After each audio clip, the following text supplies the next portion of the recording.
আজকে যে আয়াত আমি তেলাওয়াত করেছি, এই আয়াতের মধ্যে প্রমাণ সাপেক্ষে আল্লাহ তাআলা কথা বলেছেন। আল্লাহ পাক রব্বুল আলামিন বলেন রাসূল সাল্লাল্লাহু আলাইহি ওয়াসাল্লামকে যে, হে নবী, আপনি বলুন, হে সার্বভৌমত্বের মালিক আল্লাহ, তুমি যাহাকে ইচ্ছা ক্ষমতা প্রদান করো এবং যাহার নিকট ইচ্ছা ক্ষমতা ছিন্ন করিয়া রাখো, ক্ষমতা কাড়িয়া নাও। যাহাকে ইচ্ছা তুমি ইজ্জত দান করো, যাহাকে ইচ্ছা তুমি অপমানিত করো। সমস্ত কল্যাণ একমাত্র তোমার হাতেই, নিশ্চয়ই তুমি সকল বিষয়ে সর্বশক্তিমান। আমাদের সমাজের এক শ্রেণীর মানুষ আছি যারা আল্লাহর অনুগ্রহকে অস্বীকার করি, আল্লাহর অনুগ্রহকে অস্বীকার করি। কিরকম অস্বীকার করি? যখনই কোনো হুজুর বা কোনো ব্যক্তি বলে যে তুমি এই ভুল করতেছো, কারণ এইটা এই কারণে ভুল, তখনই বলে এটা অস্বীকার করে। নামাজ পড়তে বললে অনেকে কয় নামাজ পড়লে হইবে কি, রোজা রাখতে বললে কয় রোজা রাখতে হইবে কি, এরকম ভাবে ভালো কাজ করার কথা বললেই করলে অকরি হইবে কি, করিও দেখছি না করিও দেখছি। এই যে এই ধরনের কথা বলা মানে এর দ্বারা প্রমাণিত হয় যে আসলে অস্বীকার করা। এর দ্বারা প্রমাণিত হয় কি? আসলে অস্বীকার করা। সরাসরি মুখে অস্বীকার না বললেও এর দ্বারা অস্বীকার হয়ে যায়। কিন্তু আসলে যে আল্লাহ তাআলা সময়ে সময়ে মানুষকে দেখায় দেন যে না, তোমরা যা ধারণা করছো সব কিছু ভুল, আর আল্লাহ তাআলা যা বলেছেন ওইটাই ঠিক। ওমাকারু ওমাকারাল্লাহ। আল্লাহ পাক রব্বুল আলামিন অন্য আয়াতের মধ্যে বলেন,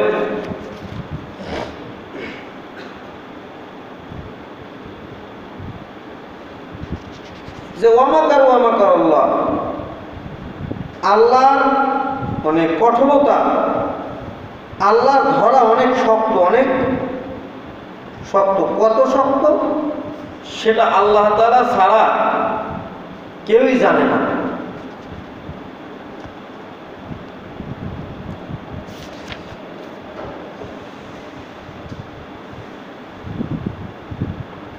এখানে আল্লাহ তাআলা এভাবে বলছেন, ওমাকারু ওমাকারাল্লাহু ওয়াল্লাহু খায়রুল মাকিরিন। আর তাহারা চক্রান্ত করিয়াছিল, কিন্তু আল্লাহ কৌশল করিয়াছিলেন। তারা চক্রান্ত করছে আর আল্লাহ কৌশল করছে। তারা চক্রান্ত করছে, আল্লাহ কৌশল করছে। আল্লাহ কৌশলীদের শ্রেষ্ঠ। সহজ কথায় কৌশলী বলতে কি বুঝি? আমরা এখন ইঞ্জিনিয়ারিং বুঝি না? ইঞ্জিনিয়ারিং, এই ইঞ্জিনিয়ার শব্দের অর্থ হলো প্রকৌশলী। তাহলে এই কৌশল থেকেই কিন্তু প্রকৌশল আসছে, সহজ কথায়। তো যত কৌশল আমি করি না কেন, কিন্তু সবচেয়ে বড় কৌশল কার? কৌশলী কে? আল্লাহ তাআলা। কেমন কৌশল করেন আল্লাহ তাআলা, এটা কারো অনুধাবনের মধ্যে নাই। আপনি দেখেন, যদি চিহ্নিত করে বলি, এই বর্তমান সময়ের ঘটনা, 2008 সালে নির্বাচনের মাধ্যমে আওয়ামী লীগ সরকার ক্ষমতায় আসে। ক্ষমতায় আসার পরে কাহারো পক্ষে কাহারো বিপক্ষে যাইয়া গুণ এভাবে সেভাবে যতটুকু তার ক্ষমতা ছিল সেই ক্ষমতা ব্যবহার করছে। ক্ষমতা ব্যবহার করিয়া দীর্ঘ কত বছর? 16 বছর নাকি? এই দীর্ঘ 16 বছর সে ক্ষমতায় রয়েছে, কিন্তু লাস্টে যাইয়া এমন কিছু কাজ করছে, যত উন্নয়ন করছে সে, যত ভালো পাইছে সে, সবকিছু বিলীন হয়ে গেছে। সরকার প্রধানকে দেশ থেকে পালাইয়া যাইতে হয়েছে। তাহলে এই যে ভালো কাজগুলো করলো, এই যে উন্নয়নমূলক কাজগুলো করলো, কত সহায়তা মানুষকে করলো, এটা কোনো কাজে আসছে? আসে নাই। কিন্তু এই যে ক্ষমতার অপব্যবহার করছে, এইটা আল্লাহ তাআলা চোখে আঙুল দিয়ে মানুষদেরকে দেখাই দিছে, দেখো এত বড় ক্ষমতাধর ব্যক্তি, কিন্তু সাধারণ জনগণ লাঠি ছোটা ছাড়া এই জনগণের আন্দোলনেও টিকতে পারে নাই। যারা আন্দোলন করছে তারা কি কি নিয়ে গেছে? তাদের কাছে অস্ত্র ছিল, নিরস্ত্র। অথচ এই নিরস্ত্র ব্যক্তিদের কাছে এমন পরাজয় হয়েছে যে পালাইয়া গেছে, জাতিদেরকে যে কিছু বইলা যাবে তাও সুযোগ পায় নাই। এটা কি শুধু এই সময়, আরো যুগে যুগে দেখাইছে না? কিন্তু মানুষ শিক্ষা নিচ্ছে না। এরকম ব্যাপার, এইরকম ভাবে আমরা আপনারা যারা পাড়া মহল্লায় আছি, ক্ষমতার বড়াই করি, আল্লাহ তাআলা কখন আপনাকে ক্ষমতাচ্যুত করবেন তা কেউই জানে না। কিভাবে আপনি অপমানিত হবেন, কিভাবে আপনার ক্ষমতা ধ্বংস হবে, কেউই জানেন না। তাই সাবধান হন। আমরা সাবধান হই ক্ষমতার অপব্যবহার থেকে। যার যে প্রাপ্য প্রাপ্য বুঝাই দিই। সবাই বলতেছি দেশ দ্বিতীয়বার স্বাধীন হয়েছে, কিন্তু দেখতেছি এবং শুনতেছি যে যখনই প্রমাণিত স্বৈরাচারী সরকার পদত্যাগ করলেন, সাথে সাথে আমরা দেখতে পাইলাম দেশের বিভিন্ন জায়গায় লুণ্ঠন, ঘরবাড়ি জ্বালিয়ে দেওয়া, পোড়াই দেওয়া, চুরি ডাকাতি সব চলতেছে, শুরু হয়ে গেছে। অবস্থা কি? তাহলে এই যে লক্ষ লক্ষ মানুষ আন্দোলন করিয়া দেশটাকে আবার স্বাধীন অবস্থায় ফিরিয়ে নিয়ে আসলেন, আপনার আমার কথা বলার মতো ব্যবস্থা করলেন, আপনার আমার ভালোভাবে চলার মতো একটা ব্যবস্থা করলেন, তাহলে এইগুলো করে কি লাভ হইল? সেই যদি একই কর্মকাণ্ড এখনো চলে, তাহলে তো এটা না করাই ভালো ছিল।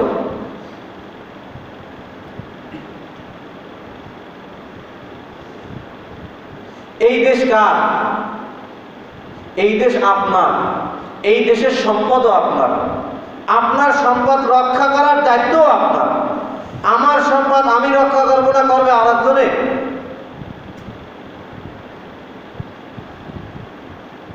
এগুলো মাথায় রাখতে হবে। যত সম্পদ আমরা নষ্ট করতেছি, সম্পদ কিন্তু আমাদের।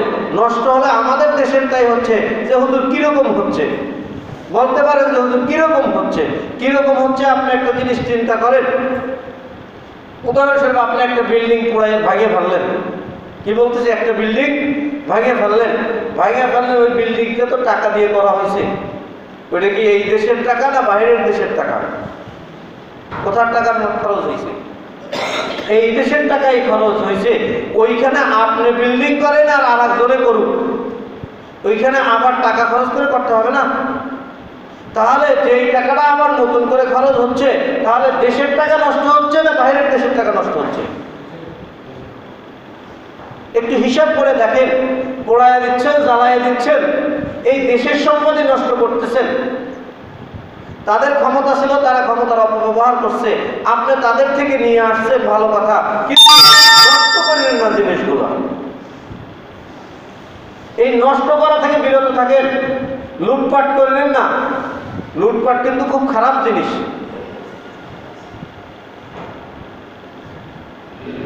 ক্ষমতার অপব্যবহার আল্লাহ তাআলা সহ্য করেন না, যাহার কারণে এই 15-16 বছর এক নাগারে ক্ষমতা চালানোর পরেও আল্লাহ তাআলা অপমানিত করে দেশ থেকে তাড়াইছে।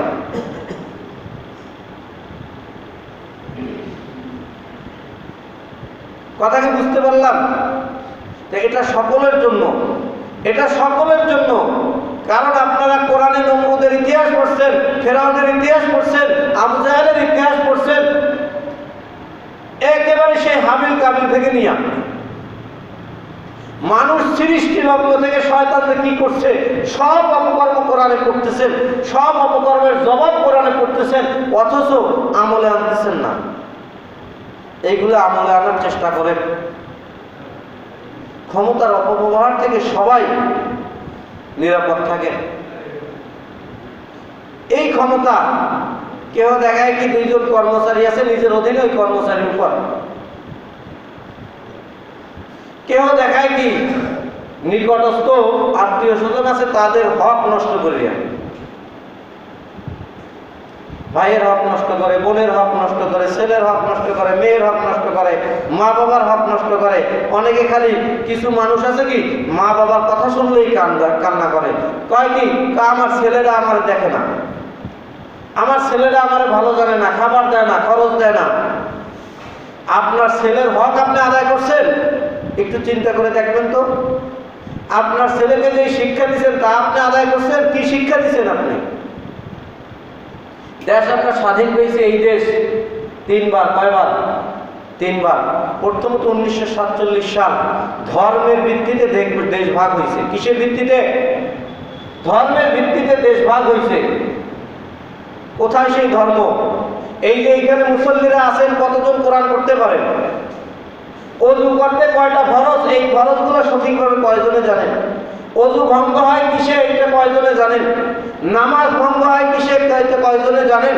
নামাজের কয়টা ফরজ আছে, কয়টা ওয়াজিব আছে, কয়টা সুন্নাত আছে, এগুলো কয়জনে জানেন? কয়জনে পালন করেন? পর্দা রক্ষা করেন কয়জনে? যাকাত দেন কয়জনে? অথচ আমাদের এই দেশের নাম রাখা হয়েছিল পূর্ব পাকিস্তান। কিসের? কি নাম? পূর্ব পাকিস্তান। পূর্ব মানে এটা ভৌগোলিক দিক থেকে পূর্ব দিকে ছিল, এই কারণে পূর্ব পাকিস্তান পূর্ব বলা হয়েছে। আর পাকিস্তান কেন বলা হয়েছে? কেননা এই দেশের মুসলমান অধ্যুষিত এলাকা ছিল এই দেশ। দেশ ভাগ করছেন হিন্দুস্তান নামে আর পাকিস্তান নামে। কি কি নামে? হিন্দুস্তান আর পাকিস্তান। কারণ ওই সকল রাষ্ট্রে হিন্দু বেশি ছিল, এই জন্য হিন্দু অধ্যুষিত বিদায় হিন্দুস্তান। আর এই দেশে মুসলমান বেশি ছিল বিদায় এটা পাকিস্তান। পাক হলো উর্দু শব্দ যার অর্থ হলো পবিত্র। স্থানের অর্থ স্থানে। তাহলে পবিত্র স্থানে কেন অপবিত্র কাজ করেন আপনারা বলেন? অপকর্ম কেন করেন বলেন? এরপরে 1971 সাল বৈষম্য বিরোধী আন্দোলন, অর্থাৎ মুক্তিযুদ্ধ। আবার যখন এখন সেই বৈষম্য শুরু হলো বিভিন্ন পর্যায়ে, এই বৈষম্যের আন্দোলন, বৈষম্য বিরোধী আন্দোলন, এই ছাত্র আন্দোলন শুরু করলেন। এখন এই বৈষম্য থেকে নতুন আরেকটা স্বাধীনতা আমাদের দিলেন, অথচ আমাদের দেশে যা হচ্ছে এটা কাম্য নয়। এই জন্য নিজেকে শুধরানোর চেষ্টা করেন, নিজেকে শুধরানোর চেষ্টা করেন, সমাজকে শুধরানোর চেষ্টা করেন। কথা কি বুঝতে পারলাম? যে হুজুর এতদিন কর নাই, এখন এই কথা বলেন, কারণ এতদিন এইরকম ভাবে বলার সুযোগ পাই নাই।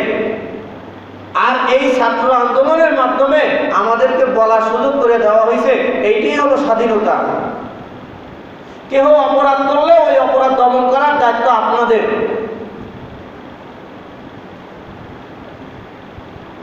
কথা কি বুঝতে পারলাম? যতটুকু বললাম আমি সহ সকলকে আমল করার তৌফিক আল্লাহ তাআলা দান করুন। আমাদের দেশকে, এই দেশের প্রত্যেকটা জনগণের হেফাজত করার তৌফিক দান করুন। আমিন। ওয়া আখিরু দাওয়ানা আলহামদুলিল্লাহ।